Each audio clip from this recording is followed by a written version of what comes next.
بسم اللہ الرحمن الرحیم۔ تلاوت قرآن، عظمت و اہمیت اور آداب۔ قرآن کریم رشد و ہدایت کا سرچشمہ اور آخری آسمانی کتاب ہے جو اللہ تعالیٰ کے آخری پیغمبر امام الانبیاء سید المرسلین خاتم النبیین حضرت محمد مصطفیٰ صلی اللہ علیہ وآلہ وسلم پر نازل ہوئی۔ جس شب یہ آخری آسمانی صحیفہ نازل ہوا، اللہ تعالیٰ نے اسے لیلۃ القدر سے تعبیر کیا۔ اس سے قرآن کریم کی عظمت و رفت اور بلندی شان کا پتہ چلتا ہے۔ قرآن کریم کے ذریعے راہ نجات تلاش کی جاتی ہے، اس میں شفا ہے، اس سے روحانی اور جسمانی امراض سے نجات ملتی ہے۔ اس کے عجائبات و غرائب کی کوئی انتہا ہے، نہ اس کے فوائد کی کوئی حد۔ یہ وہ کتاب مبین ہے جس نے اولین و آخرین، جنس و انس کو ہدایت کی راہ دکھائی۔ جن لوگوں نے اس سے اعراض کیا اور اس سے لو لگائے بغیر راہ رو بنے، وہ کامیابی کی منزل نہ پا سکے، انہیں منزل نہ ملی، اور جنہوں نے کتاب اللہ پر اعتماد کیا وہی کامیاب ہوئے۔ جنہوں نے اس کے مطابق عمل کیا وہ دین و دنیا کی سعادت سے بہرہ ہوئے۔ یہ خصوصیات اس لیے بھی ہے کہ یہ محفوظ کتاب ہے۔ اس کی حفاظت کے مختلف اسباب ہیں، ایک سبب تلاوت کی کثرت بھی ہے۔ قرآن کریم عام کتابوں سے ممتاز ہے، اس لیے اس کی تلاوت کے کچھ آداب ہیں جن کی رعایت لازم ہے۔ ذیل میں وہ آداب ذکر کیے جاتے ہیں۔ پہلا ادب، پاکیزگی۔ تلاوت کرتے وقت آدمی باوضو ہو، ادب و احترام کے ساتھ تلاوت کرے، خواہ کھڑے ہو کر یا بیٹھ کر۔ اگر بلا وضو لیٹ کر تلاوت کی جائے تب بھی ثواب ملے گا۔ قرآن کریم میں ارشاد ہے، جو لوگ کھڑے اور بیٹھے اور لیٹے ہر حال میں اللہ تعالیٰ کو یاد کرتے ہیں اور آسمان و زمین کی پیدائش میں غور کرتے ہیں، سورہ ال عمران۔ البتہ افضل یہ ہے کہ بیٹھ کر قبلہ رخ ہو کر باوضو ہونے کی حالت میں تلاوت کی جائے۔ دوسرا ادب، پڑھنے کی مقدار قرأت کے سلسلے میں لوگوں کی عادتیں جدا ہیں۔ مقدار کے سلسلے میں حضرت صلی اللہ علیہ وآلہ وسلم کے ارشاد گرامی سے بھی رہنمائی ملتی ہے۔ جس شخص نے 3 دن سے کم میں قرآن ختم کیا اس نے اسے سمجھا نہیں۔ وجہ یہ ہے کہ اس سے کم مدت میں ختم کرنے سے تلاوت کا حق ادا نہیں ہوتا۔ ایک روایت میں ہے کہ نبی کریم صلی اللہ علیہ وآلہ وسلم نے حضرت عبداللہ بن عمر رضی اللہ تعالیٰ عنہ سے فرمایا، 7 دن میں ختم قرآن کیا کرو، بخاری و مسلم شریف۔ اس سے معلوم ہوا کہ متعدل درجہ یہ ہے کہ ہفتے میں ایک قرآن ختم ہو، اس سے زیادہ یہ کہ ہفتے میں 2 ختم کیے جائیں۔ اس طرح تقریباً 3 دن میں ایک ختم ہوگا۔ اگر تلاوت کرنے والا عالم ہو اور قرآن کریم کے معنی و مضامین میں غور و فکر کرنا اس کا مشغلہ ہو تو اس کے لیے 1 مہینے میں ایک ختم کرنا بھی کافی ہے۔ تیسرا ادب، قرآنی صورتوں کی تقسیم۔ جو شخص ہفتے میں ایک ختم قرآن کرے اسے قرآنی صورتوں کو 7 منزلوں میں تقسیم کر لینا چاہیے۔ احادیث سے بھی اس کا ثبوت ملتا ہے۔ حضرت عثمان رضی اللہ تعالیٰ عنہ جمعے کی شب قرآن پاک کی تلاوت شروع کرتے اور سورہ مائدہ کے آخر تک تلاوت فرماتے۔ ہفتے کی شب میں سورہ انعام سے سورہ ہود تک، اتوار کی یوسف سے سورہ مریم تک، پیر کی شب میں سورہ طٰہٰ سے سورہ قصص تک، منگل کی شب میں سورہ عنکبوت سے سورہ سواد تک، بدھ کی شب میں سورہ زمر سے سورہ رحمان تک، اور جمعرات کی شب جمعہ میں سورہ واقعہ سے آخر تک تلاوت فرماتے۔ چوتھا ادب، ترتیل کے ساتھ پڑھنا۔ قرآن پاک کو اچھی طرح ترتیل کے ساتھ پڑھنا مستجب ہے۔ قرآن کا مقصد تدبر اور تفکر ہے۔ ٹھہر ٹھہر کر پڑھنے سے تدبر میں مدد ملتی ہے۔ چنانچہ حضرت ام سلمہ رضی اللہ تعالیٰ عنہ نے نبی کریم صلی اللہ علیہ وآلہ وسلم کی تلاوت کے متعلق بیان فرمایا، آپ صلی اللہ علیہ وآلہ وسلم ایک ایک حرف کو واضح کر کے پڑھا کرتے تھے۔ حضرت ابن عباس رضی اللہ تعالیٰ عنہ فرماتے ہیں، پورا قرآن جلدی پڑھنے کے مقابلے میں میرے نزدیک یہ زیادہ بہتر ہے کہ میں صرف سورہ بقرہ آل عمران کی تلاوت کروں۔ یہاں یہ بات بھی ملحوظ رکھیں کہ ترتیل صرف تدبر کی وجہ سے مستجب نہیں ہے، بلکہ اس آدمی کے لیے بھی ترتیل مستجب ہے جو قرآن کے معنی نہ سمجھتا ہو، اس لیے کہ ٹھہر کر پڑھنے سے دل پر بھی زیادہ اثر ہوتا ہے۔ پانچواں ادب، تلاوت کے دوران کیفیت۔ تلاوت کرتے وقت انسان قرآن کریم کی وعید اور تہدید پر، عذاب و احوال قیامت اور سابقہ قوموں کی ہلاکت کی آیات پر غور کرے، اور اس دوران رونا بھی مستجب ہے۔ چنانچہ حدیث شریف میں ہے ترجمہ، قرآن پڑھو اور رو، اگر نہ رو سکو تو رونی صورت ہی بنا لو، ابن ماجہ۔ رونا نہ آئے تو انسان اپنے دل پر غم طاری کر لے اور یہ سوچے کہ قرآن نے مجھے کس چیز کا حکم دیا اور کس چیز سے روکا ہے۔ اس کے بعد قرآنی امر و نہی کی تعمیل میں اپنی کوتاہی پر نظر ڈالے۔ اس سے یقیناً غم پیدا ہوگا اور یہ غم ہی سے رونے کو تحریک ملتی ہے۔ رجاء امید کی آیت گزرے تو دعا مانگے اور خوف کی آیت گزرے تو پناہ مانگے۔ چھٹا ادب، قرآن کریم کی آیات کا حق ادا کرنا۔ دوران تلاوت آیات کے حقوق کی رعایت کرے۔ جب کسی آیت سجدہ سے گزرے یا کسی دوسرے سے سجدے کی آیت سنے تو سجدہ کرے، بشرط یہ کہ پاکی کی حالت میں ہو۔ اگر زبانی تلاوت کر رہا ہو اور تلاوت کرتے وقت یا سنتے وقت پاک نہ ہو تو پاک ہونے کے بعد سجدہ ادا کر لے۔ ساتواں ادب، آواز کے ساتھ تلاوت کرنا۔ اتنی آواز کے ساتھ تلاوت کرنا آداب تلاوت میں شامل ہے کہ خود سن سکے، اس لیے کہ پڑھنے کے معنی یہ ہے کہ آواز کے ذریعے حروف ادا ہوں، اس لیے آواز ضروری ہے، اور آواز کا ادنا درجہ یہ ہے کہ خود سن نہ سکے۔ جہاں تک زیادہ بلند آواز کے ساتھ تلاوت کرنے کا معاملہ ہے تو یہ محبوب بھی ہے اور مکروہ بھی۔ بعض روایات میں بلند آواز سے تلاوت کرنے کو سراہا گیا ہے اور بعض احادیث میں اسے ناپسند کیا گیا ہے۔ تطبیق کی صورت یہ ہے کہ آہستہ پڑھنے میں ریاکاری اور تصنع کا اندیشہ نہیں ہے۔ جس شخص کو ریا کا اندیشہ و خوف ہو اسے آہستہ پڑھنا چاہیے، لیکن اگر اس کا خوف نہ ہو اور دوسرے کی نماز میں یا کسی دوسرے عمل میں خلل بھی نہ پڑتا ہو تو بلند آواز میں پڑھنا افضل ہے، کیونکہ اس میں عمل زیادہ ہے اور جبری قرأت دل کو بیدار کرتی ہے، اس کے افکار مجمع کرتی ہے، نیند دور کرتی ہے، پڑھنے میں زیادہ لطف آتا ہے۔ آٹھواں ادب، تحسین قرأت۔ قرآن کریم کو خوبصورت آواز میں پڑھا جائے، تحسین قرأت پر پوری توجہ دی جائے، لیکن حروف اتنے نہ کھینچے جائیں کہ الفاظ بدل جائیں اور نظم قرآنی میں خلل واقع ہو۔ اگر یہ شرائط ملحوظ رکھی جائیں تو تحسین قرأت سنت ہے۔ حدیث شریف میں ہے قرآن کو اپنی آواز سے زینت دو۔ ایک اور حدیث میں ہے اللہ تعالیٰ نے کسی اور چیز کا اس قدر حکم نہیں دیا جتنا قرآن کے ساتھ خوش خلافی کا نبی کریم کو حکم دیا ہے۔ صحیح بخاری۔ نواں ادب، تلاوت کے بعد دعا۔ تلاوت سے فارغ ہو کر دعا بھی مانگنی چاہیے، اور اگر اختتام تلاوت پر وہ دعا جو اکثر قرآنی نسخوں کے اخیر میں تحریر ہے، اللہم ارحمنی بالقرآن العظیم، پڑھی جائے تو زیادہ بہتر ہے۔ بعض کتب میں ہے کہ نبی کریم صلی اللہ علیہ وسلم بھی تلاوت کے بعد یہ دعا پڑھا کرتے تھے۔ دسواں ادب، عظمت قرآن کا استحضاء۔ کلام اللہ کی عظمت، علو شان اور اس کے مرتبہ منزلت کا دل و جان سے اعتراف کرے اور اس بات کا تصور بھی کرے کہ نزول قرآن بلا شبہ اللہ تعالیٰ کے فضل و احسان کا ایک عظیم نمونہ ہے کہ اس نے عرش برش سے اپنا کلام اپنے بندوں کی رشد و ہدایت کے لیے اتارا، ورنہ اس کتاب کے روحانی بوجھ اور تجلی کا عالم یہ ہے کہ اگر عالم مثال میں ظاہر ہو جائے تو سخت ترین پہاڑ بھی اسے برداشت نہ کر سکیں۔ 11واں ادب، اللہ تعالیٰ صاحب کلام کا استحضار۔ دوسرے ادب کا تعلق صاحب کلام کی عظمت سے ہے۔ جب تلاوت کرنے والا تلاوت کرے تو اپنے دل میں متکلم اللہ تعالیٰ کی عظمت و رفعت شان کا استحضار ضرور کرے، اور یہ یقین رکھے کہ یہ کسی انسان کا کلام نہیں ہے بلکہ خالق کائنات کا کلام ہے، اور اس کی تلاوت کے بہت آداب و تقاضے ہیں۔ ہر دل اس کا اہل نہیں کہ قرآن کی حکمتوں اور اس کے عظیم الشان معنی کا بارگراں برداشت کر سکے، اس لیے ضروری ہے کہ آدمی کا دل پاک اور عظمت و توقیر کے نور سے منور ہو۔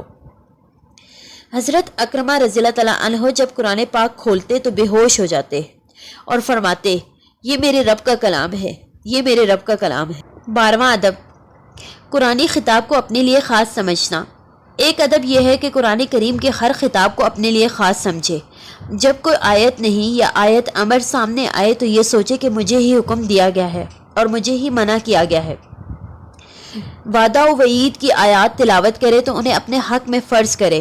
انبیاء علیہ السلام کے قصے پڑھے تو یہ سمجھے کہ یہاں قصے مقصود نہیں بلکہ اس سے سبق حاصل کرنا مقصود ہے کہ اللہ تعالیٰ نے انبیاء علیہ السلام کی آزمائش، صبر، نصرت اور ثابت قدمی کے جو واقعات اپنی کتاب میں بیان کیے ہیں ان سے ہماری تعلیم اور اپنے دین پر ثابت قدمی مقصود ہے۔ قرآنی خطابات کو اپنے لیے فرض کرنے کی وجہ یہ ہے کہ قرآن پاک کسی ایک شخص کے لیے نازل نہیں ہوا بلکہ تمام دنیا کے لیے شفا، ہدایت، رحمت و پیغام خداوندی ہے۔ اس لیے اللہ تعالیٰ نے تمام لوگوں کو نعمت کتاب پر شکر ادا کرنے کا حکم دیا۔ تمام لوگ قرآن کے مخاطب ہیں، اس لیے ہر شخص کو فرض کرنا چاہیے کہ قرآن کا مقصود ہی ہوں بھی۔ ایک ادب یہ ہے کہ قرآن آیات سے متاثر ہوں، جس طرح کی آیت تلاوت کریں اس طرح کا تاثر دل میں ہونا چاہیے۔ اگر آیت خوف ہے تو خوف طاری کریں، اور آیت حزن ہے تو غمگین ہو جائیں۔ آیت رجا ہے تو امید کی کیفیت پیدا کریں۔ جب جنت کا ذکر ہو تو دل میں اس کا شوق پیدا ہونا چاہیے۔ دوزخ کے بیان پر دل میں خوف کی کیفیت پیدا ہونی چاہیے۔ چنانچہ روایات میں ہے کہ سرکار دو عالم صلی اللہ علیہ وآلہ وسلم نے حضرت عبداللہ بن مسعود رضی اللہ تعالیٰ عنہ سے فرمایا، قرآن سناؤ۔ حضرت ابن مسعود رضی اللہ تعالیٰ عنہ فرماتے ہیں، جب میں نے سورہ نساء کی تلاوت شروع کی، جب میں اس آیت پر پہنچا، ترجمہ، سو اس وقت بھی کیا حال ہوگا جب ہم ہر امت میں ایک ایک گواہ حاضر کریں گے اور آپ کو ان لوگوں پر گواہی دینے کے لیے حاضر لائیں گے۔ سورہ نساء آیت نمبر 41۔ تو حضرت صلی اللہ علیہ وآلہ وسلم کی آنکھوں سے آنسو جاری ہو گئے۔ آپ صلی اللہ علیہ وآلہ وسلم نے فرمایا، اب ٹھہر جاؤ، بخاری شریف۔ آپ صلی اللہ علیہ وسلم کی یہ کیفیت اس لیے پیدا ہوئی کہ آپ صلی اللہ علیہ وسلم کا قلب مبارک پوری طرح اس منظر کے مشاہدے میں مصروف تھا۔ غرض مومن کو تلاوت کے دوران ہر آیت کے مضمون کے مطابق اس طرح تاثر لینا چاہیے کہ اس کے ظاہر و باطن پر وہ اثر محسوس بھی ہو۔ 14واں ادب، تلاوت میں اتنی ترقی و کمال حاصل کرے کہ گویا اپنے بجائے خود متکلم اللہ عز و جل سے اس کا کلام سن رہا ہے۔ پڑھنے کے 3 درجات ہیں۔ اول، ادنا درجہ یہ ہے کہ بندہ یہ تصور کرے کہ میں باری تعالیٰ کے سامنے دست بستہ کھڑا تلاوت کر رہا ہوں اور باری تعالیٰ دیکھ رہا ہے اور سن رہا ہے۔ دوسرا درجہ یہ ہے کہ دل میں یہ احساس پیدا کرے کہ اللہ تعالیٰ اسے دیکھ رہا ہے اور اپنے لطف و کرم سے اسے مخاطب کر رہا ہے اور اپنے انعام و احسان کا ذکر فرما رہا ہے۔ تیسرا درجہ یہ ہے کہ کلام میں متکلم کا اور کلمات میں صفات متکلم کا مشاہدہ کرے، اپنے اوپر اور اپنی قرت پر نظر نہ رکھے، بلکہ فکر و خیال کا مرکز باری تعالیٰ کی ذات ہونی چاہیے۔ گویا وہ متکلم کے مشاہدے میں اس قدر مشغول ہے کہ اس کے علاوہ ہر شے اس کی نگاہوں سے اوجھل ہو گئی ہے۔ 15واں ادب، خود کو ہیچ سمجھنا۔ اس کا مطلب یہ ہے کہ طاقت و قوت سے برات کرتا رہے اور کسی بھی لمحے اپنے نفس کو اہمیت نہ دے۔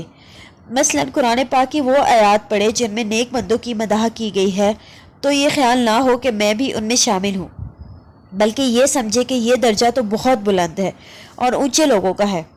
ان نیک بندوں میں اپنی شمولیت کی امید رکھتے ہوئے پڑھے، اور جب وہ آیات پڑھے جن میں گناہ گار بندوں کا ذکر ہے اور عذاب سے ڈرایا گیا ہے تو یہ سمجھے کہ ان آیات کا بھی میں مخاطب ہوں۔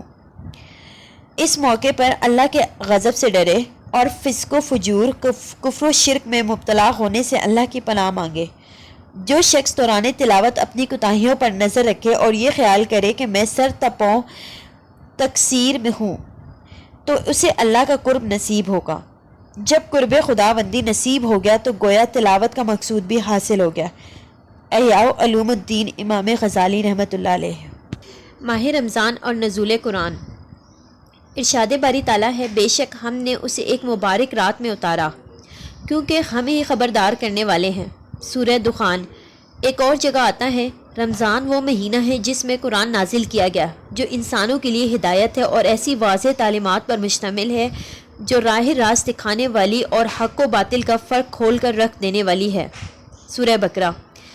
معلوم ہوا کہ ماہ رمضان نزول قرآن کا مہینہ ہے، لہٰذا اس ماہ مبارک کا بنیادی تقاضا ہے کہ اس میں زیادہ سے زیادہ اللہ کے بابرکت کلام کی تلاوت کی جائے۔ حضرت عثمان رضی اللہ تعالیٰ عنہ روایت کرتے ہیں کہ حضور اکرم صلی اللہ علیہ وآلہ وسلم نے فرمایا، تم میں بہترین لوگ وہ ہیں جو قرآن پڑھیں اور پڑھائیں۔ ام المومنین حضرت عائشہ رضی اللہ تعالیٰ عنہ فرماتی ہیں کہ حضور اکرم صلی اللہ علیہ وآلہ وسلم نے فرمایا، جو شخص قرآن پڑھتا ہے اور اسے پڑھنے میں ماہر ہے وہ شخص ایسے لکھنے والے فرشتوں کے ساتھ ہوگا جو نیک ہیں، اور جو شخص قرآن پڑھتا ہے اور یہ اس کے لیے مشکل ہے یعنی اٹکتا ہے، اس کے لیے دگنا اجر ہے۔ ترمذی شریف۔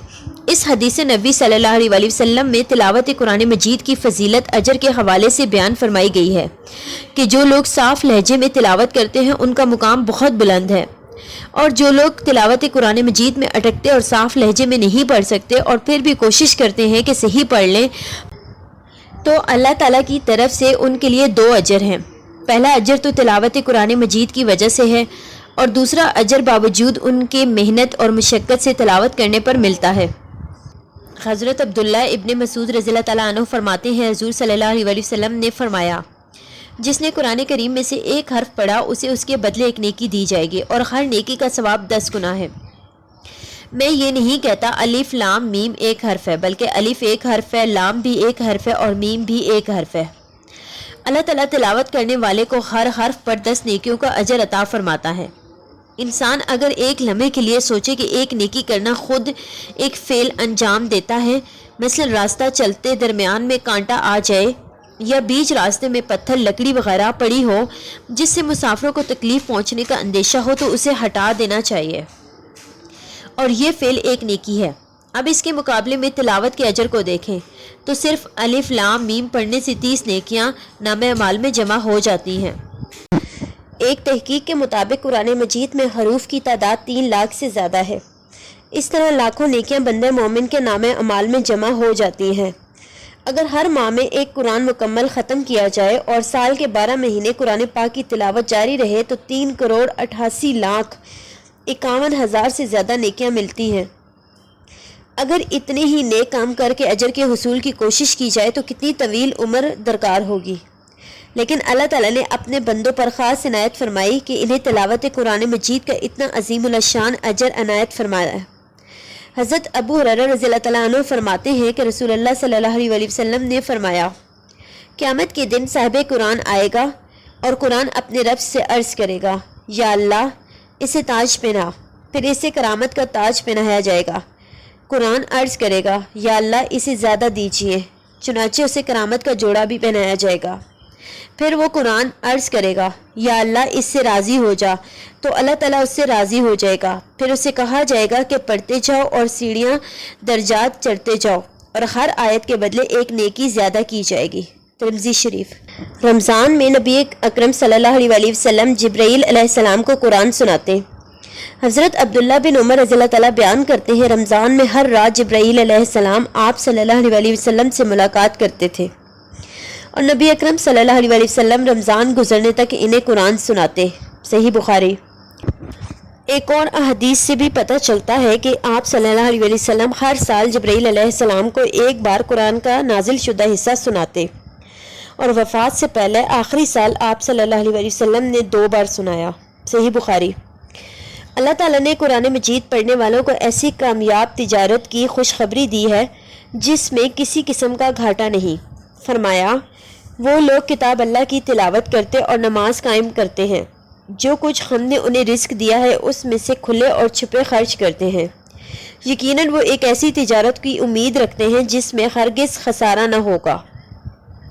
حضرت عبداللہ بن عمر رضی اللہ تعالیٰ عنہ روایت کرتے ہیں کہ رسول اللہ صلی اللہ علیہ وسلم نے فرمایا، روزہ اور قرآن قیامت کے دن بندے کے لیے سفارش کریں گے۔ روزہ کہے گا، اے میرے رب، میں نے اس بندے کو کھانے پینے اور اپنی خواہش پوری کرنے سے روکا ہے، لہٰذا اس کے بارے میں میری سفارش قبول فرما۔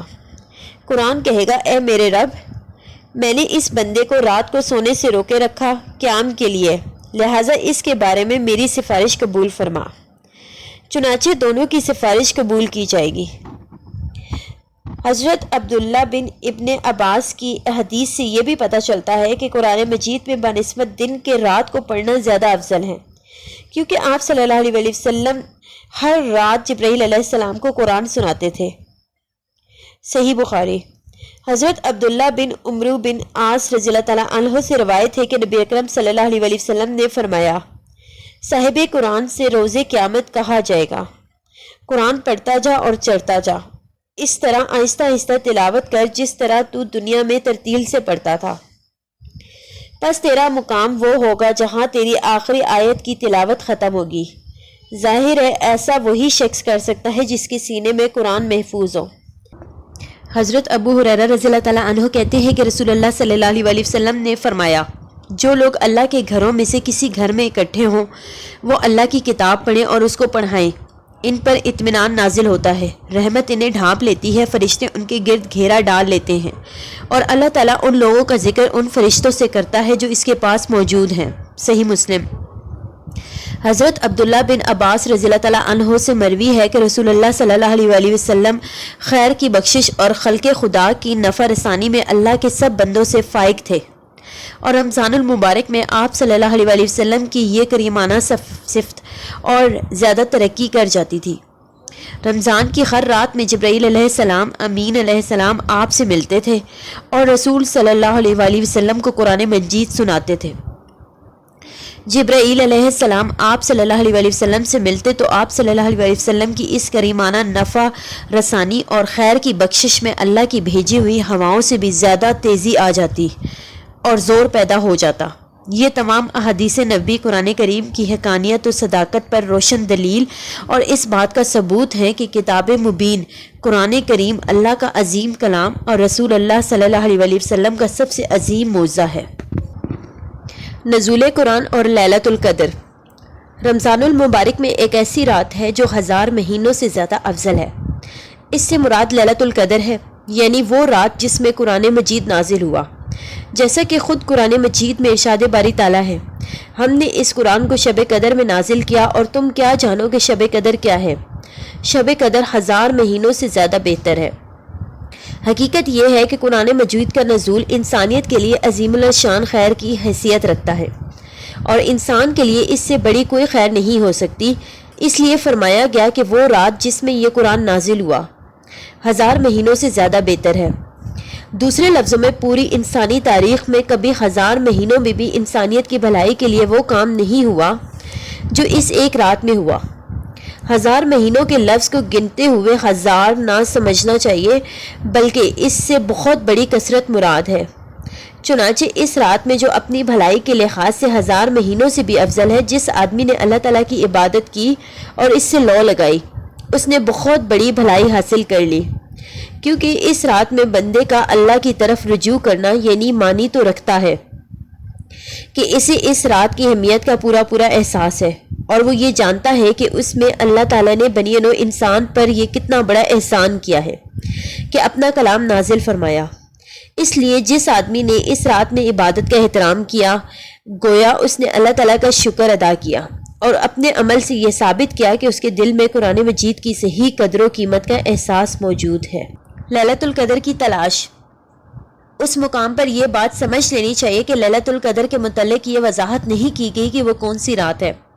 نبی اکرم صلی اللہ علیہ وآلہ وسلم نے جو کچھ بتایا وہ بس یہ ہے کہ وہ رات رمضان کے آخری عشرے کی طاق راتوں میں آتی ہے، یعنی وہ رات 21ویں ہو سکتی ہے، 22ویں نہیں، 23ویں ہو سکتی ہے، 24ویں نہیں، وہ آخری عشرے کی طاق رات ہے۔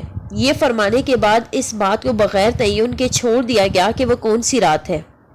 عام طور پر لوگ 27ویں رمضان کے بارے میں یہ خیال رکھتے ہیں کہ وہ لیلۃ القدر ہے، لیکن یہ بات قطعیت کے ساتھ نہیں کہی جا سکتی کہ رمضان کی 27ویں شب ہی لیلۃ القدر ہے۔ البتہ جو بات تعین کے ساتھ کہی جا سکتی ہے وہ فقط یہ ہے کہ وہ آخری عشرے کی کوئی طاق رات ہے۔ لیلۃ القدر کا قطعی طور پر تعین نہ کرنے میں یہ حکمت کار فرما نظر آتی ہے کہ آدمی ہر طاق رات میں اس امید پر اللہ کے حضور کھڑا ہو کر عبادت کرے کہ شاید یہی لیلۃ القدر ہو۔ لیلۃ القدر اگر اس نے پا لی تو اس کے معنی یہ ہوئے کہ جس چیز کا طالب تھا وہ اسے مل گئی۔ اس کے بعد اس نے چند مزید راتیں اللہ تعالیٰ کی عبادت میں گزاری تو وہ اس کی نیکی میں مزید اضافے کی موجب بنے گی۔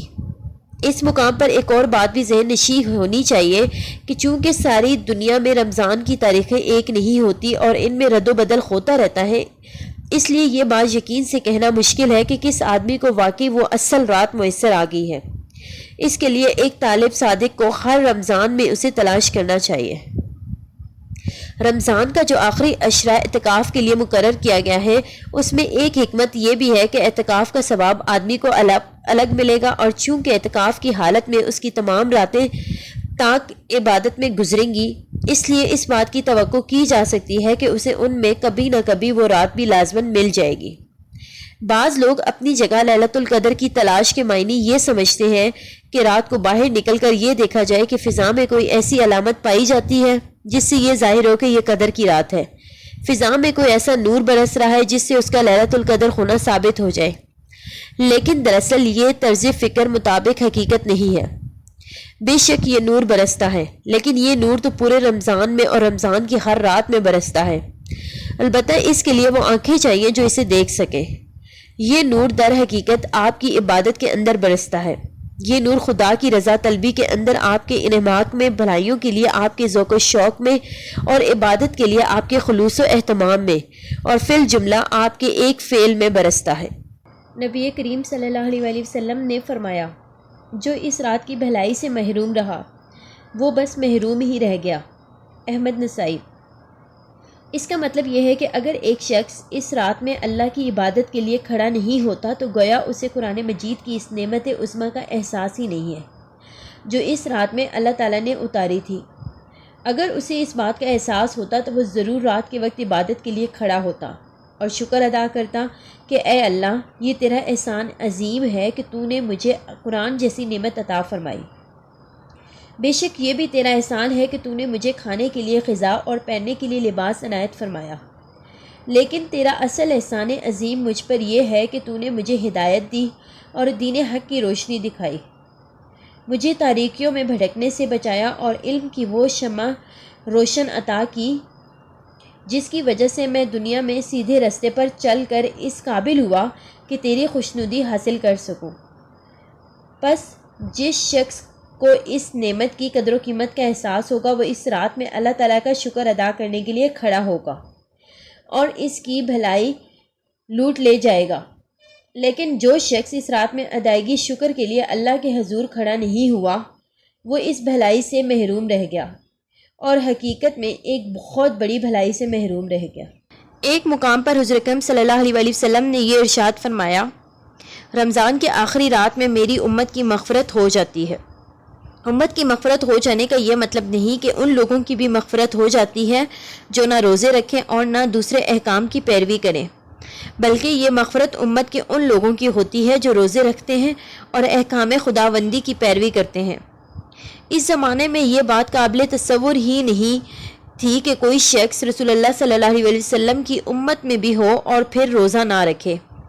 اس وقت پوری کی پوری امت روزے رکھتی تھی، رمضان کا سارا زمانہ اللہ کی عبادت میں گزارتی، ہر طرح کی برائیوں سے بچتی تھی اور عام دنوں سے بڑھ کر نیکیاں کرتی تھی، اس لیے یہاں اس امت کی مغفرت کا ذکر کیا گیا ہے، ورنہ اس سے مراد وہ لوگ کیسے ہو سکتے ہیں کہ جب رمضان آتا ہے تو ان کی بے راہ روی اور سرکشی میں کچھ اور بھی اضافہ ہو جاتا ہے۔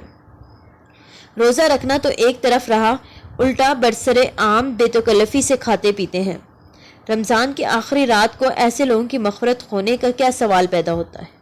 رمضان المبارک کے بابرکت و مقدس مہینے میں وہ شب قدر بھی آ گئی ہے جسے اللہ تعالیٰ نے قرآن مجید میں 1000 مہینوں سے افضل اور بہتر قرار دیا، اور 1000 مہینے 83 برس 4 ماہ ہیں، لیکن اللہ تعالیٰ نے اسے 1000 مہینوں سے افضل قرار دیا ہے، یعنی جس قدر اخلاص و محنت اور دل لگی کے ساتھ اس شب قدر میں عبادت و ریاضت اور دعا وغیرہ کی جائے اس قدر اس کے اجر و انعام میں اضافہ ہوتا چلا جائے گا۔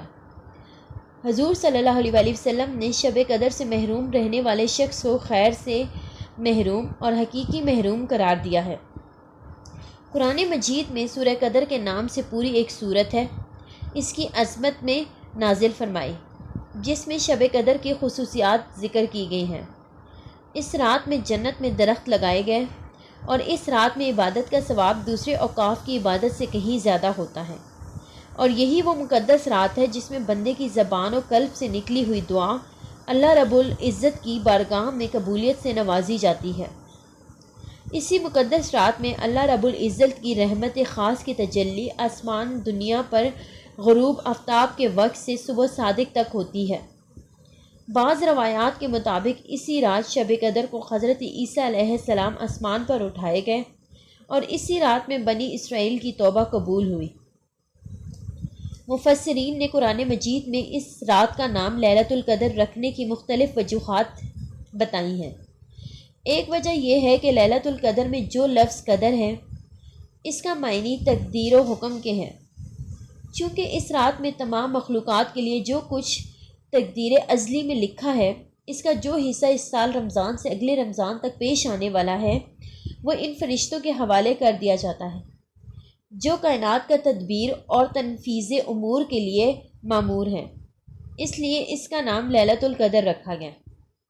دوسری وجہ یہ ہے کہ قدر کے معنی عظمت و شرافت کے بھی آتے ہیں۔ چونکہ یہ رات بھی عظمت و شرافت والی رات ہے، اس لیے اس کا نام بھی لیلۃ القدر رکھا گیا ہے۔ تیسری وجہ یہ ہے کہ ایک تو اس میں بڑی عظیم مرتبہ و شان والی کتاب قرآن مجید نازل ہوئی، دوسرا یہ کہ ذی مرتبہ فرشتہ حضرت جبرائیل علیہ السلام کے ذریعے نازل ہوئی، تیسرا یہ کہ ذی مرتبہ امت پر نازل ہوئی۔ اس لیے اللہ تعالیٰ نے سورہ قدر میں لفظ قدر 3 مرتبہ ذکر کیا ہے۔ اس رات کو لیلۃ القدر کہنے کی کہ قدر کے ایک معنی ضیق یعنی تنگی کے بھی آتے ہیں، چونکہ اس رات میں زمین پر فرشتے اس قدر زیادہ اور کثیر تعداد میں اترتے ہیں کہ زمین باوجود اپنی وسعت و کشادگی کے تنگ پڑ جاتی ہے۔ حضرت ابو ہریرہ رضی اللہ تعالیٰ عنہ سے روایت ہے کہ حضور صلی اللہ علیہ وآلہ وسلم نے فرمایا، جو شخص شب قدر میں ایمان کے ساتھ اور ثواب کی نیت سے عبادت کے لیے کھڑا ہوا، اس کے پچھلے تمام گناہ معاف ہو جاتے ہیں۔ بخاری و مسلم شریف۔ حضور صلی اللہ علیہ وآلہ وسلم نے فرمایا کہ 5 چیزوں کو 5 چیزوں سے پوشیدہ رکھا گیا ہے۔ 1، لوگوں کی عبادت پر اللہ تعالیٰ نے اپنی رضامندی ظاہر کرنے کو۔ 2، گناہوں پر اپنے غضب اور غصے کو ظاہر کرنے کو۔ 3، وسطی نماز کو دوسری نمازوں سے۔ 4 اپنے مقرب بندوں کو عام لوگوں کی نظر سے۔ 5، اور رمضان کے مہینے میں شب قدر کو۔ ام المومنین حضرت سیدہ عائشہ صدیقہ رضی اللہ تعالیٰ عنہ حضور صلی اللہ علیہ وآلہ وسلم سے نقل فرماتی ہیں، لیلۃ القدر کو رمضان المبارک کے اخیر عشرے کی طاق راتوں میں تلاش کرو۔ بخاری شریف۔ حضرت ابی ابن کعب رضی اللہ تعالیٰ عنہ سے روایت ہے کہ حضور صلی اللہ علیہ وآلہ وسلم نے فرمایا، لیلۃ القدر 27ویں رات ہے۔ صحیح مسلم۔ احادیث میں دعا مانگنے کی بڑی فضیلت و عظمت بیان کی گئی ہے، اس لیے شب قدر میں اور ہر وقت اللہ تعالیٰ سے دعا مانگنی چاہیے۔ دعا زبان سے نکلے ہوئے ان الفاظ کو کہا جاتا ہے جو نہایت عاجز و انکساری سے اللہ تعالیٰ کے حضور فریاد کرتے ہیں۔ دعا کے لیے وہ الفاظ زیادہ قیمتی اور مؤثر ثابت ہوتے ہیں جو دل سے اٹھتے ہیں اور زبان کی پوری تاثیر کو ساتھ لیے بارگاہ عزوی میں پہنچتے ہیں۔ ایسے الفاظ رحمت خداوندی اور بخشش و مغفرت کو گناہگار کے دامن میں لا ڈالتے ہیں۔ اللہ تعالیٰ ہمیں شب قدر کا حق ادا کرنے اور اللہ کی رحمت و بخشش و مغفرت کو سمیٹنے کی توفیق عطا فرمائے، آمین۔ تلاوت کی فضیلت۔ سب سے بڑا عبادت گزار سرکار مدینہ صلی اللہ علیہ وآلہ وسلم کا فرمان عالی شان ہے، سب سے بڑا عبادت گزار وہ ہے جو سب سے زیادہ تلاوت قرآن کرنے والا ہے۔ دلوں کا زنگ تلاوت سے دور ہوتا ہے۔ مدنی آقا صلی اللہ علیہ وآلہ وسلم کا فرمان عالی شان ہے، بے شک دلوں کو بھی زنگ لگ جاتا ہے جس طرح لوہے کو زنگ لگ جاتا ہے جب اسے پانی لگ جائے۔ عرض کیا گیا ان کی صفائی کس طرح ہوتی ہے؟ فرمایا موت کو کثرت سے یاد کرنے اور قرآن کی تلاوت کرنے سے۔ ایک حرف کی 10 نیکیاں۔ رحمت العالمین صلی اللہ علیہ وآلہ وسلم کا فرمان مبارک ہے، جس نے کتاب اللہ عز و جل کا ایک حرف پڑھا اس کے لیے اس کے عوض 1 نیکی اور 1 نیکی کا ثواب 10 گنا ہوتا ہے۔ میں نہیں کہتا الف لام میم ایک حرف ہے، بلکہ الف ایک حرف، لام ایک حرف اور میم ایک حرف ہے۔ قرآن کی تعلیم سب سے افضل ہے۔ آقا صلی اللہ علیہ وآلہ وسلم فرماتے ہیں کہ بلا شبہ تم میں سب سے افضل وہ ہے جس نے قرآن کی تعلیم حاصل کی یا دوسرے کو اس کی تعلیم دی۔ بخاری شریف۔ تعلیم قرآن بہتر مال سے بہترین ہے۔ مجنی تاجدار صلی اللہ علیہ وآلہ وسلم کا فرمان عالی شان ہے، تم میں کون چاہتا ہے کہ صبح کو بطحان یا عقیق جائے، پھر بلا کسی گناہ، چوری یا غضب وغیرہ کا ارتکاب کیے یا رشتہ توڑے بغیر 2 بڑے کوہان والی اونٹنیاں لیتا آئے؟ ہم نے عرض کیا یا رسول اللہ صلی اللہ علیہ وآلہ وسلم، ہم سبھی یہی چاہتے ہیں۔ آپ صلی اللہ علیہ وآلہ وسلم نے فرمایا تو کیوں نہیں تم میں سے کوئی مسجد جاتا اور کتاب اللہ عز و جل کی 2 آیتوں کی تعلیم دیتا یا انہیں پڑھاتا؟ یہ 2 آیتیں اس کے لیے 2 بڑے کوہان والی اونٹنیوں سے بہتر ہوں گی، اور 3 آیتیں اس کے لیے 3 اونٹنیوں سے بہتر، اور 4 آیتیں اس کے لیے 4 اونٹنیوں سے بہتر ہوں گی۔ اسی طرح جتنی آیتیں سکھائے یا پڑھے اتنی ہی اونٹنیوں اور اونٹوں سے بہتر ہوں گی۔ زبان میں لکنت والے کو دگنا ثواب۔ سرکار مدینہ صلی اللہ علیہ وآلہ وسلم نے فرمایا جو قرآن پڑھنے میں ماہر ہے وہ کرامن کاتبین کے ساتھ ہے، اور جو شخص رک رک کر قرآن پڑھتا ہے وہ اس پر شاک ہے، یعنی اس کی زبان آسانی سے نہیں چلتی، تکلیف کے ساتھ ادا کرتا ہے، اس کے لیے 2 اجر ہیں۔ قرآن سے ویران سینہ، سرکار مدینہ صلی اللہ علیہ وسلم نے فرمایا، جس کے جوف سینہ میں کچھ قرآن نہیں ہے وہ ویران مکان کی مثال ہے۔ تلاوت میں مشغول رہنے والوں کو بغیر مانگے ملتا ہے۔ سرکار مدینہ صلی اللہ علیہ وسلم نے فرمایا، اللہ عز و جل فرماتا ہے کہ جس کو قرآن نے میرے ذکر اور مجھ سے سوال کرنے سے باز رکھا اسے میں اس سے بہتر دوں گا جو مانگنے والوں کو دیتا ہوں۔ اور کلام اللہ عز و جل کی فضیلت دوسرے کلاموں پر ایسی ہے جیسی اللہ عز و جل کی فضیلت اس کی مخلوق پہ ہے۔ ترمذی شریف۔ قبر میں بھی تلاوت۔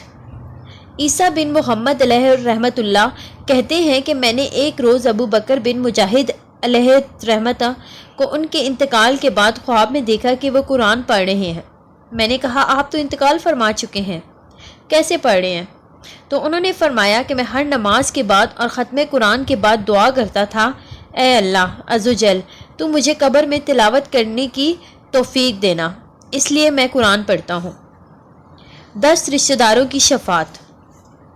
تاجدار مدینہ صلی اللہ علیہ وسلم نے فرمایا کہ جس نے قرآن پڑھا اور اس کو یاد کر لیا، اس کے حلال کو حلال سمجھا اور حرام کو حرام جانا، اس کے گھر والوں میں سے ان 10 شخصوں کے بارے میں اللہ عز و جل اس کی شفاعت قبول فرمائے گا جن پر جہنم واجب ہو چکی ہوگی۔ ترمذی شریف۔ سورہ فاتحہ پڑھنے والے سے اللہ عز و جل راضی رہتا ہے۔ اللہ عز و جل نے عرش کے نیچے ایک فرشتہ پیدا فرمایا ہے جس کا سر انسان جیسا ہے، اس کے 70,000 بازو ہیں اور ہر بازو پر فرشتوں کی ایک ایک جماعت موجود ہے۔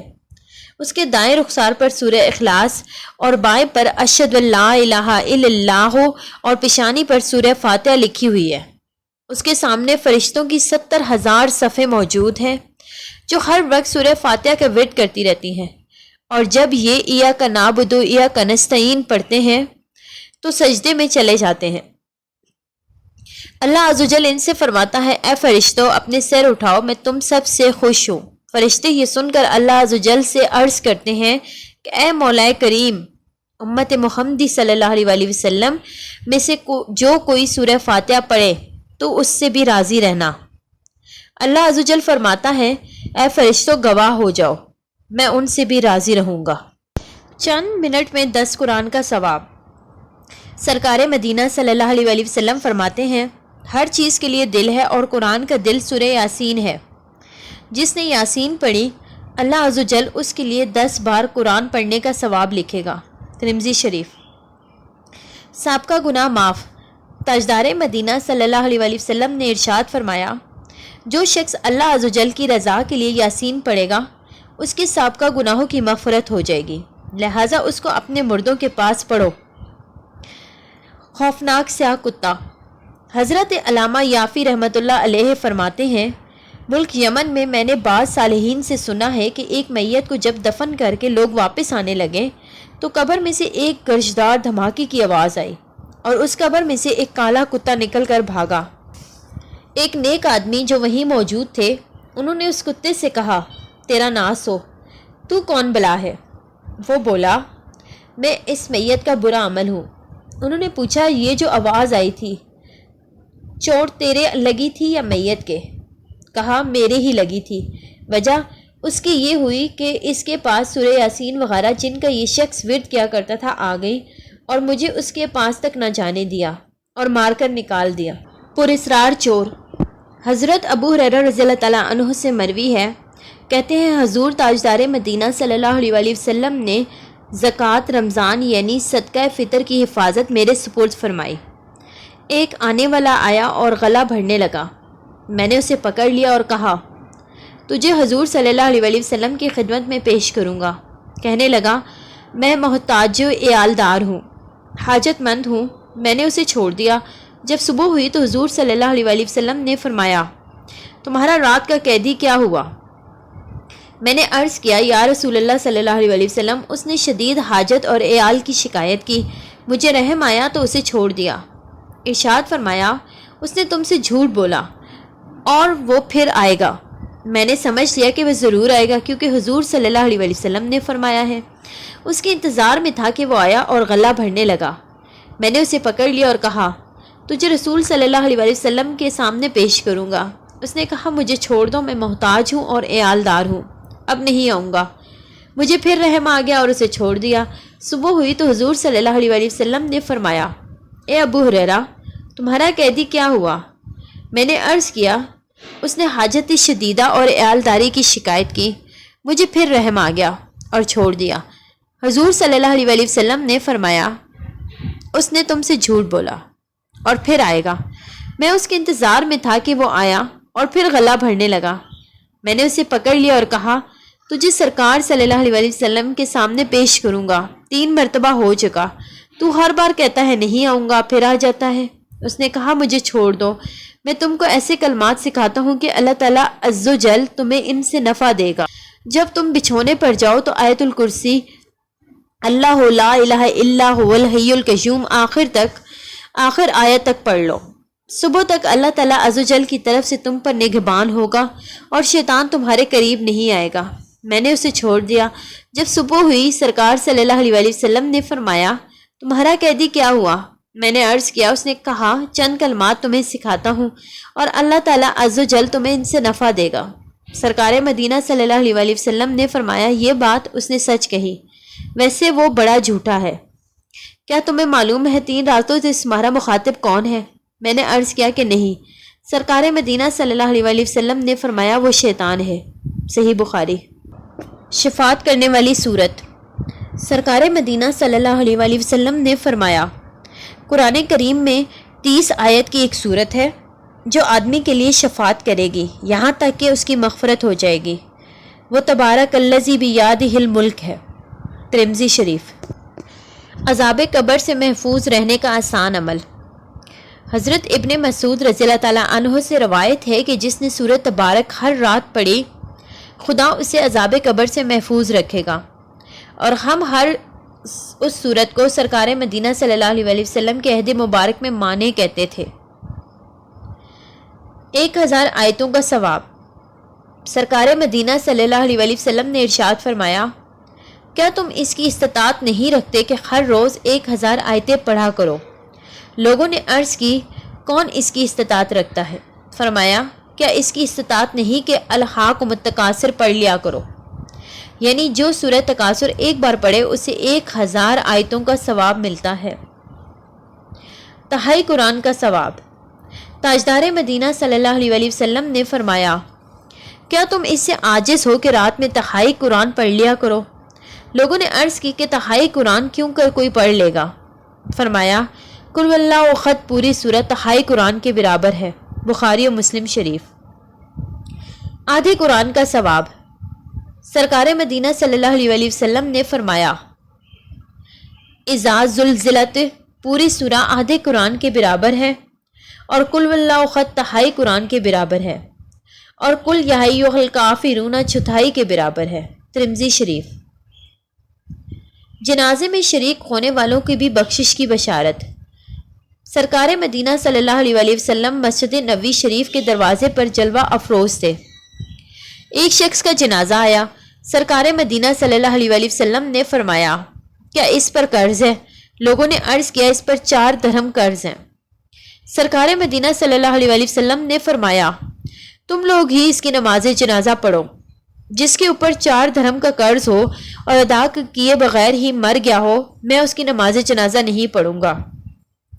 اسی لمحے جبرائیل علیہ السلام نازل ہوئے اور عرض کی، یا رسول اللہ صلی اللہ علیہ وسلم، اللہ عز و جل آپ پر سلام ارشاد فرماتا ہے اور فرماتا ہے، جبرائیل علیہ السلام کو آدمی کی صورت میں بھیجتا ہوں اور وہ اس کا قرض ادا کرتا ہے۔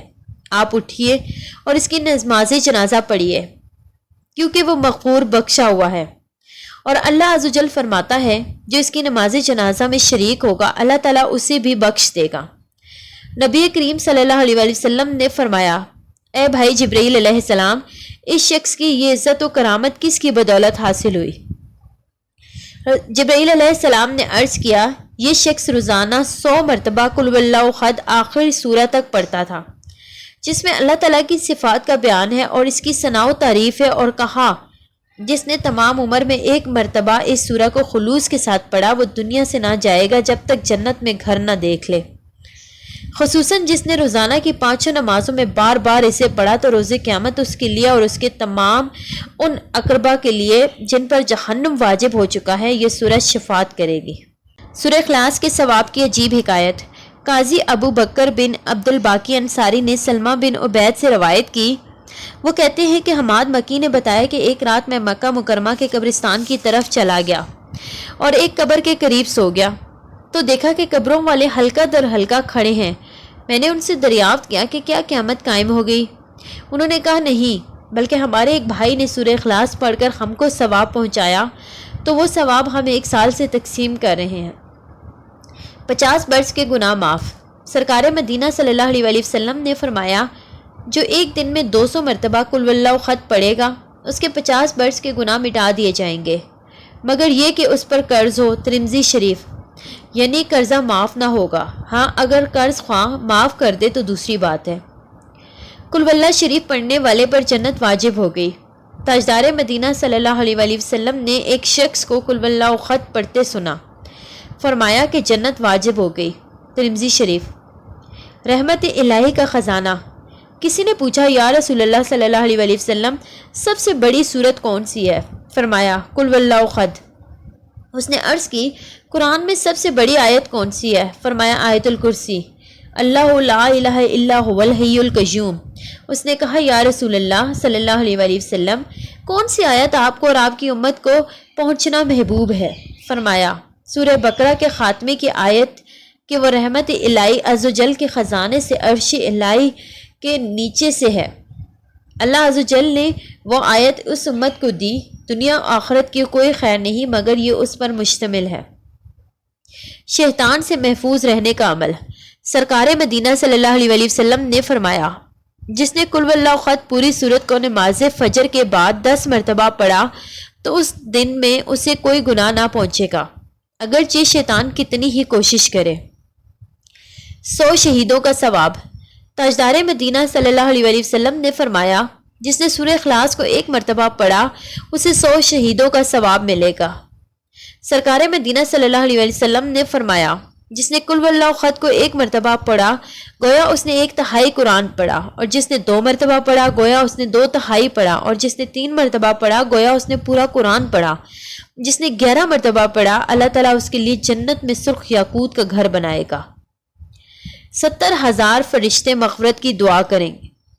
سرکار مدینہ صلی اللہ علیہ وآلہ وسلم نے فرمایا صبح کو جو شخص اعوذ باللہ السمیع العلیم من الشیطان الرجیم 3 بار پڑھ کر سورہ حشر کی آخری 3 آیات یعنی هو اللہ الذی تعزیز الحکیم پڑھے اللہ تعالیٰ 70,000 فرشتے مقرر فرمائے گا جو شخص شام تک اس کے لیے دعائیں مغفرت کریں گے، اور اگر وہ شخص اس روز مر جائے تو شہید مرے گا، اور شام کو پڑھ لے تو اس کے لیے بھی یہی ہے۔ ترمذی شریف۔ یعنی صبح تک 70,000 فرشتے دعائیں مغفرت کریں گے اور اس دوران انتقال ہوا تو شہید ہے۔ تلاوت کی سنتے اور آداب۔ ایک آیت کا حفظ کرنا ہر مسلمان مکلف پر فرض عین ہے، اور پورے قرآن مجید کا حفظ کرنا فرض کفایہ ہے، اور سورہ فاتحہ اور ایک دوسری چھوٹی سورت یا اس کے مثلاً 3 چھوٹی آیتیں یا ایک بڑی آیت کا حفظ واجب العین ہے۔ قرآن مجید دیکھ کر پڑھنا زبانی پڑھنے سے افضل ہے کہ یہ پڑھنا بھی ہے اور دیکھنا بھی، اور ہاتھ سے اس کا چھونا بھی، یہ سب عبادت ہے۔ مستجب یہ ہے کہ باوضو قبلہ رو اچھے کپڑے پہن کر تلاوت کریں، اور شروع تلاوت میں اعوذ باللہ پڑھنا سنت ہے، اور ابتدائی صورت میں بسم اللہ سنت ورنہ مستجب، اور اگر جو آیت پڑھنا چاہتا ہے اس کی ابتدا میں ضمیر مولا تعالیٰ کی طرف راجع ہو جائے، جیسے هو الذی لا الہ الا ہوا، تو اس صورت میں اعوذ کے ساتھ بسم اللہ پڑھنے کا استجاب مؤکد ہے۔ درمیان میں کوئی دنیوی کلام کرے تو اعوذ باللہ اور بسم اللہ پھر پڑھے، اور دینی کلام کیا مثلاً سلام یا اذان کا جواب دیا، سبحان اللہ اور کلمہ طیبہ وغیرہ اذکار پڑھے تو اعوذ باللہ پھر پڑھنا اس کے ذمہ نہیں۔ لیٹ کر قرآن مجید پڑھنے میں حرج نہیں جبکہ پاؤں سمٹے ہوئے ہوں اور منہ کھلا ہو۔ یوں ہی چلنے اور کام کرنے کی حالت میں بھی تلاوت جائز ہے جبکہ دل نہ بٹے ورنہ مکروہ ہے۔ غسل خانہ اور مواضع نجاست میں یعنی ناپاک جگہوں پر قرآن مجید پڑھنا ناجائز ہے۔ جب بلند آواز میں قرآن مجید پڑھا جائے تو تمام حاضرین پر سننا فرض ہے، جبکہ وہ مجمع بغیر سننے کی حاضر ہو، ورنہ ایک کا سننا کافی ہے اگرچہ اور لوگ کام میں ہوں۔ مجمع میں سب لوگ بلند آواز سے پڑھیں یہ حرام ہے۔ اکثر تیجوں میں سب بلند آواز سے پڑھتے ہیں، یہ حرام ہے۔ اگر چند شخص پڑھنے والے ہوں تو حکم ہے کہ آہستہ پڑھیں، البتہ ہر پڑھنے میں اتنی آواز ضروری ہے کہ خود سن لے، جبکہ کوئی سکلے سماعت یعنی شور و غل یا بہرا پن وغیرہ نہ ہو۔ بازاروں میں اور جہاں لوگ کام میں مشغول ہوں بلند آواز سے پڑھنا ناجائز ہے۔ اگر سب لوگ نہ سنیں گے تو گناہ پڑھنے والے پر ہوگا۔ اگر کام میں مشغول ہونے سے پہلے اس نے پڑھنا شروع کر دیا ہو اور اگر وہ جگہ کام کرنے کے لیے مقرر نہ ہو تو اگر پہلے پڑھنا اس نے شروع کیا اور لوگ نہیں سنتے تو لوگوں پر گناہ ہے، اور اگر کام شروع کرنے کے بعد اس نے پڑھنا شروع کیا تو اس پر گناہ۔ مدرسے میں سبق یاد کرنے کے لیے ایک ہی وقت میں کئی طلباء بلند آواز سے قرآن شریف پڑھتے ہیں، یہ جائز ہے۔ تلاوت کرنے میں کوئی شخص معظم دینی، بادشاہ اسلام، عالم دین، استاد یا باپ آ جائے تو تلاوت کرنے والا اس کی تعظیم کو کھڑا ہو سکتا ہے۔ قرآن مجید بلند آواز سے پڑھنا افضل ہے جب کسی نمازی، مریض یا سوتے کو ایذا نہ پہنچے۔ جو شخص غلط پڑھتا ہو تو سننے والے پر واجب ہے کہ بتا دے، بشرط یہ کہ بتانے سے کینہ و حسد پیدا نہ ہو۔ اسی طرح اگر کسی کا مصحف شریف، قرآن شریف اپنے لیے عاریت مانگ رہا ہے، اگر اس میں کتابت کی غلطی دیکھے تو بتا دینا واجب ہے۔ قرآن مجید یاد کر کے بھلا دینا گناہ ہے۔ سرکار مدینہ صلی اللہ علیہ وآلہ وسلم فرماتے ہیں، میری امت کے ثواب مجھ پر پیش کیے گئے، یہاں تک کہ تنکا جو آدمی مسجد سے نکال دیتا ہے، اور میری امت کے گناہ مجھ پر پیش کیے گئے تو اس سے بڑھ کر کوئی گناہ نہیں دیکھا کہ آدمی کو سورت یا آیت دی گئی اور اس نے بھلا دیا۔ اس حدیث کو ابو داؤد اور ترمذی نے روایت کیا ہے، اور دوسری روایت میں ہے کہ جو قرآن پڑھ کر بھول جائے قیامت کے دن کوڑی ہو کر آئے گا، اور قرآن مجید میں ہے کہ ایسا شخص اندھا لٹایا جائے گا۔ جس گھر میں قرآن مجید رکھا ہو اس میں بیوی سے صحبت کرنا جائز ہے جب قرآن مجید پر پردہ پڑا ہوا ہو۔ مسلمانوں میں دستور ہے کہ قرآن مجید پڑھتے وقت اٹھ کر کہیں جاتے ہیں تو بند کر دیتے ہیں، کھلا ہوا چھوڑ کر نہیں جاتے۔ یہ ادب کی بات ہے، مگر بعض لوگوں میں یہ مشہور ہے کہ اگر کھلا ہوا چھوڑ جائیں تو شیطان پڑے گا، اس کی کوئی اصل نہیں۔ قرآن مجید کے آداب میں یہ بھی ہے کہ اس کی طرف پیٹھ نہ کی جائے، نہ ہی پاؤں پھیلائے جائیں، نہ پاؤں کو اس سے اونچا کریں، نہ خود اونچی جگہ ہو اور قرآن نیچے ہو۔ قرآن مجید کو جزدان یا غلاف میں رکھنا ادب سے ہے۔ صحابہ و تابعین رضی اللہ تعالیٰ عنہ کے زمانے میں اس پر مسلمانوں کا عمل ہے۔ قرآن مجید پرانا اور بسیدہ ہو گیا، اس قابل نہ رہا کہ اس میں تلاوت کی جائے، اور یہ اندیشہ ہے کہ اس کے اوراق منتشر ہو کر ضائع ہو جائیں گے تو کسی پاک کپڑے میں لپیٹ کر احتیاط کی جگہ دفن کر دیا جائے، اور دفن کرنے میں اس کے لیے لاحت بنائی جائے تاکہ اس پہ مٹی نہ پڑے۔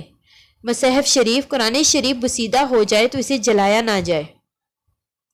قرآن شریف کے اوپر کسی قسم کی کوئی کتاب وغیرہ نہ رکھیں، یہاں تک کہ جس صندوق میں قرآن پاک پڑا ہو اس پر بھی کوئی کپڑا نہ رکھیں۔ قرآن شریف اگر معاذ اللہ ہاتھ سے چھوٹ کر گر جائے تو اس میں کوئی کفارہ نہیں۔ اگر معاذ اللہ کسی نے قرآن پاک کی توہین کر دی تو یہ یا توہین کی نیت سے اس پر پاؤں رکھ دیا تو کافر ہو جائے گا۔ ذوق و شوق اور توجہ کے ساتھ قرآن مجید کی تلاوت کیجیے۔ حضور قلب سے قرآن مجید کی تلاوت کیجیے اور اس میں کبھی بھی اکتاہٹ کا مظاہرہ نہ کیجیے۔ تلاوت سے پہلے طہارت و صفائی کا پورا اہتمام کیجیے۔ تلاوت کے وقت ظاہری پاکی طہارت کے ساتھ ساتھ دل کو بھی گندے خیالات، برے جذبات اور ناپاک مقاصد سے پاک رکھیے۔ ہمیشہ پاک و صاف جگہ پر بیٹھ کر تلاوت کلام پاک کیجیے۔ قرآن مجید کی عظمت کے ساتھ ساتھ اللہ تعالیٰ کی عظمت بھی دل میں جمائے رکھیے اور یہ یقین رکھیں کہ جسے آپ پڑھ رہے ہیں یہ کسی انسان کا کلام نہیں۔ اگر کسی کے لیے تکلیف دہ نہ ہو تو بلند آواز میں تلاوت کلام پاک کیجیے۔ لوگوں کو اپنا معتقد اور گرویدہ بنانے، اپنی خوش خلافی کا سکہ جمانے اور اپنی دینداری کی دھماک بٹھانے کے لیے تلاوت سے پرہیز کیجیے۔ وقت سحر اور نماز تہجد میں قرآن شریف پڑھنے کی بہت زیادہ کوشش کیجیے اور خصوصی اہتمام کے ساتھ ان مواقع پر تلاوت کریں۔ تلاوت کے ساتھ ساتھ ترجمہ و تفسیر بھی پڑھتے جائیں۔ اس عزم کے ساتھ تلاوت کریں کہ مجھے اس کے احکام کے مطابق اپنی زندگی کو بنانا اور اس کی ہدایت کی روشنی میں اپنی زندگی کو سنوارنا ہے۔ تلاوت قرآن کو اللہ عز و جل کے قرب کا ذریعہ سمجھیے اور یقین رکھیے کہ قرآن سے شغف اللہ تعالیٰ سے شغف ہے۔ حقوق آیات کا لحاظ رکھیے اور آیت سجدہ پر سجدہ بجا لائیے۔ سجدہ تلاوت کرنے کا طریقہ: آیت سجدہ پڑھی یا سنی تو کھڑے ہو کر سجدہ تلاوت کی نیت سے اللہ اکبر کہتے ہوئے سجدے میں جائیے اور کم سے کم 3 بار سبحان اللہ ربی الاعلیٰ کہیے، پھر اللہ اکبر کہتے ہوئے کھڑے ہو جائیے۔ اول و آخر دونوں بار اللہ اکبر کہنا سنت ہے اور کھڑے ہو کر سجدے میں جانا اور سجدے کے بعد کھڑا ہونا یہ دونوں قیام مستجب ہیں۔ ہاتھ اٹھانے، اتحیات پڑھنے اور سلام پھیرنے کی ضرورت نہیں۔ قرآن مجید میں موجود سابقہ اقوام و انبیاء علیہ السلام کے تذکروں کو واقعات کے طور پر نہ پڑھیے، بلکہ سبق و عبرت حاصل کرنے کی نیت مقصود رکھیے۔ قرآن مجید کا مخاطب اپنے آپ کو سمجھیے، یعنی امر و نہیں، وعدہ و وعید وغیرہ کی جتنی آیات ہیں وہ آپ کے لیے ہیں۔ تلاوت کے دوران قرآن پاک کی آیات سے اثر قبول کرنے کی بھی کوشش کرنی چاہیے۔ مثلا جب رحمت، مغفرت اور جنت کی لازوال نعمتوں کا تذکرہ پڑھیں تو مسرت سے جھوم اٹھے۔